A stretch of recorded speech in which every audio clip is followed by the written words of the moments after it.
Hello बच्चों। तो चलिए आज अपन जानते हैं कि कैश बुक क्या होती है। तो कैश बुक क्या होती है? It is a this is a record of all cash transaction chronologically.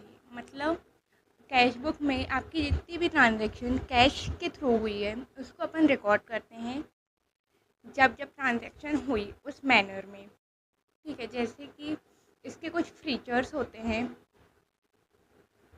अपन लोग जान लेते हैं कि इसके फीचर्स क्या होते हैं। तो पहले क्या होता है, complete record of cash receipt and payment. इससे अपन को अपनी कैश में कितनी रिसीट हुई है और अपन ने कैश में कितनी पेमेंट की है इसकी अपन को नॉलेज रहती है।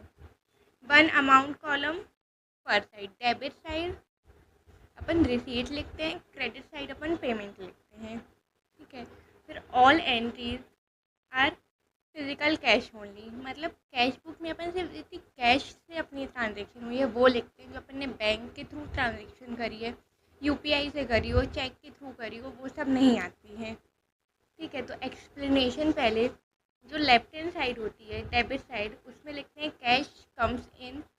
राइट हैंड साइड जो क्रेडिट साइड होती है उसमें लिखते हैं कैश गोज आउट।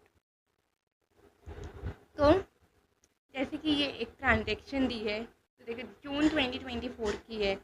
इसमें पहले 1 तारीख को ट्रांजेक्शन हुई है।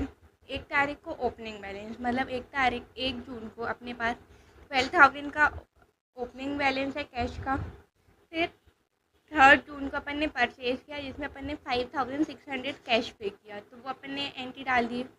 फिर 5 जून को सेल हुई जहाँ पे अपन को 8,500 कैश रिसीव हुआ, तो वो अपन ने डाल दिया।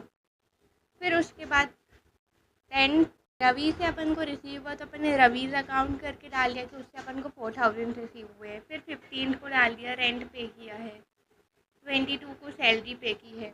तो ये सब डालने के बाद अपन को ये पता चल गया कि लास्ट में 30 जून को अपने पास कितना कैश इन हैंड बचा है। तो पर 10,900 अपने पास लास्ट में बचा है। तो स्टार्ट में अपने पास 1,200 था एंड लास्ट में आते आते वो अपने पास 10,900, और पूरे से अपन को पता चल गया कि ट्रांजेक्शन कितनी हुई है। ये 10,900 अपना बैलेंसिंग फिगर होगा। मेरे को उम्मीद है आपको कैश बुक की पूरी ट्रांजेक्शन समझ में आई होगी इस एग्जांपल से, कि कैश बुक में अपन कैसे ट्रांजेक्शन करते हैं।